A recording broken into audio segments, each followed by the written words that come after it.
Yeah, I think it's very valuable to think of out-of-home and mobile as a strategy. I think it's you can see the uptake of smartphone penetration, and I think the mobile will become a very vital part of most of out-of-home strategy in the future.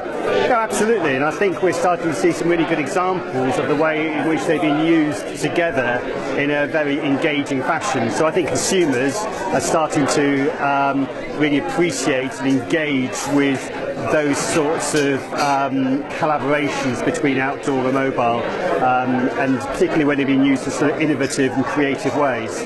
No, not in isolation. I think we would be wrong to say that let's think of mobile and outdoor together. Effectively, we're trying to affect and influence behaviour. So you know, ideally you start at the end point. What behaviour am I trying to influence? Then work back and say what media will feature in order to influence that behaviour most cost effectively and most effectively. In terms of fusing mobile and out-of-home together, in terms of how we think about developing media strategies, we kind of think of it as around understanding mobility in terms of how content transfers across different screens, including out-of-home screens. I think out-of-home and mobile media do go hand in hand. The vast majority of the population these days carry a mobile phone around with them, and knowing where people are is key for the out-of-home market. You know, absolutely. I think, you know, that marriage for me is a natural marriage and quite an exciting one for everybody in advertising, really.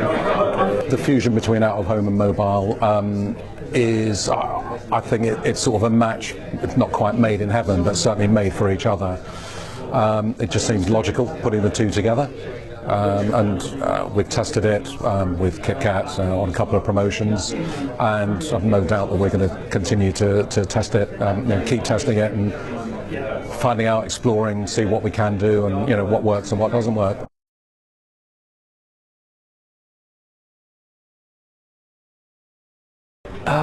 Yeah, I generally do. I mean, I used Barclaycard to buy a cup of coffee, I think almost 2 years ago now, and I just tapped my wallet.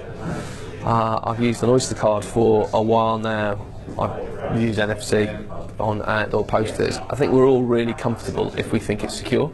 I think that consumers are at a point where they're starting to become willing to accept mobile wallets.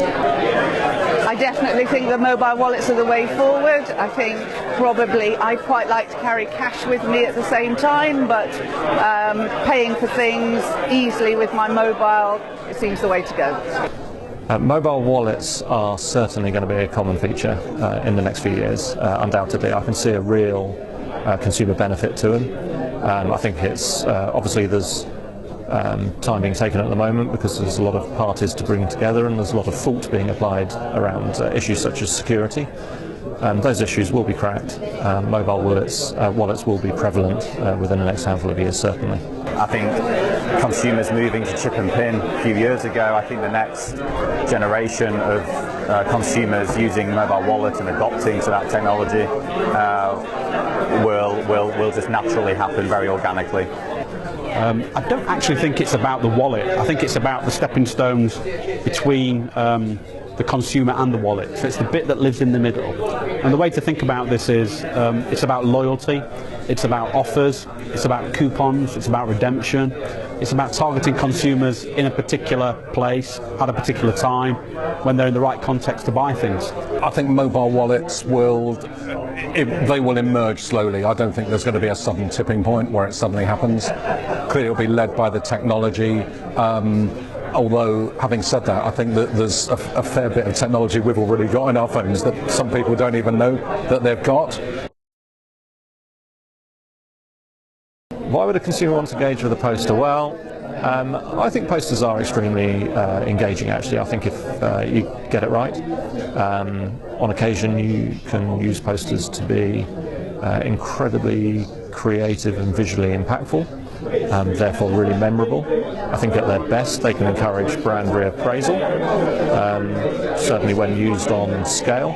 We've always engaged with it. It's relatively passive and generally the most welcomed, and you will find posters in environments where you're trying to influence someone's behaviour, or you find posters in places where you want to distract someone from what's going on around them. So an underground is a great example. You take the posters out, it's a pretty dreary place. There's a multitude of reasons why consumers want to engage with a poster. I think when you, in a world where there are more and more advertising messages, I think for those advertising messages that are relevant to you as a consumer, you naturally want to engage.